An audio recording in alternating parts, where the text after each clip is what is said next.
Disclaimer: all the contents published in this channel is meant for educational and entertainment purposes. All the information, whatever you see in this YouTube channel, are based on collections from various reliable sources like newspapers, TV news channels, websites, online educating platforms, etc. This channel doesn't intend to hurt the sentiments of any viewer and does not promote or encourage any illegal activities. All the decision, choices, interactions, likes, comments, etc. are the responsibility of the viewers. I will neither bear the responsibility of any decision, choices, interactions taken by any person, any viewer, nor of any positive negative outcomes relying upon the information provided in my videos. Hey all, welcome to my channel. I'm Sugir. I make videos on general studies, MCQs, one-liners and objectives.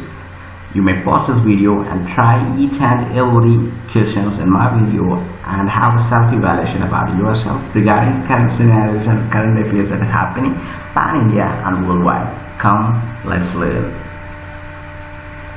Who is the first female Prime Minister of India? It's none other than Indira Gandhi. Iron Lady of India gave a famous slogan during 1971 general elections, which was the slogan. Iron Lady of India is Indira Gandhi, and Iron Man of India is Sardar Vallabhbhai Patel. Iron Man and Iron Lady, both of them together, has a common link, that is October 31st.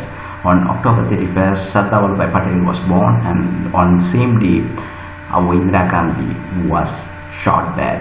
So here, Iron Lady of India, who gave the famous slogan during 1971 general elections, which was a slogan, it is Garibi Hatao, eradicate poverty.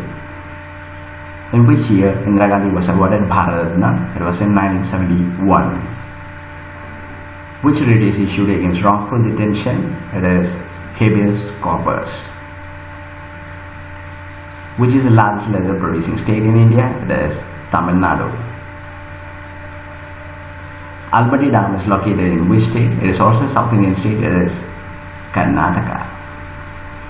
In which state foreigners detection tribunals are active? Actually, you may be knowing the current scenarios of the huge influx of Rohingya victims or Rohingya refugees from Myanmar to India, and the influx is happening through Assam. And for assessing that, Assam had recently started a citizen register.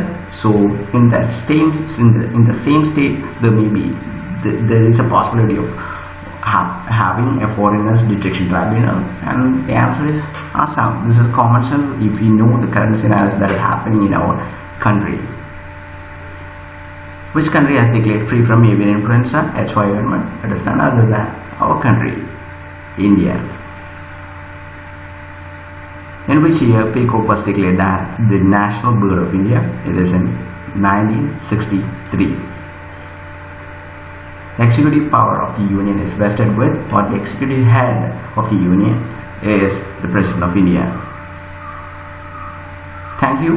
Watch it again, learn it, and stay tuned. I'm coming with a bunch of videos so that you may not miss a single question in the upcoming examinations. Bye-bye.